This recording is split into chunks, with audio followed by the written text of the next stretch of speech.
Hi, welcome to tucker stitch. New year എല്ലാം കഴിഞ്ഞപ്പോൾ ഞാനും എൻ്റെ ഹസ്ബൻഡും ഒരു ഡ്രൈവിന് പോയി. എന്തിനാ പോയെന്ന് അവസാനം ഈ വീഡിയോയിലുണ്ട്. ന്യൂ സൗത്ത് വെയിൽസിലെ റൂറൽ ഏരിയയിൽ താമസിക്കുന്നതുകൊണ്ട് നമ്മൾ പോണ റോഡിൻ്റെ രണ്ട് സൈഡും ഫാംസ് ആയിരിക്കും. പിന്നെയും 1 മണിക്കൂർ ഉള്ളിലേക്ക് പോയാൽ കോൾ മൈൻസ് കാണാം.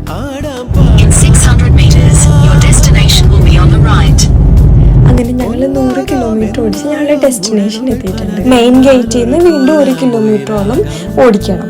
ഇതിനിടയിൽ ഒരു ക്രീക്ക് ഉണ്ട്. മഴ പെയ്ത് വെള്ളം നിറഞ്ഞാൽ ഹാങ്ങിങ് ബ്രിഡ്ജിലൂടെ നടന്നാണ് ഇവരുടെ വീട്ടിൽ എത്താൻ പറ്റുള്ളൂ. ശരിക്കും ഈ വീട് ഒരു ഹിഡൻ കോട്ടേജ് ആണ്. ഇപ്പൊ മനസ്സിലായില്ല ഞങ്ങൾ എന്തിനാ വന്നതെന്ന്. ഞങ്ങളുടെ കുട്ടി ഫാമിലിക്ക് ഒരു 5 താറാവ് കുഞ്ഞുങ്ങളെ പിക്ക് ചെയ്യാൻ വന്നതാണ് ഇവിടെ. ഈ താറാവും കുഞ്ഞുങ്ങളെയും കാത്ത് എൻ്റെ പിള്ളേർ വീട്ടിലിരിക്കുന്നുണ്ട്. ബാക്കി വിശേഷം നമുക്ക് അടുത്ത വീഡിയോയിൽ കാണാം.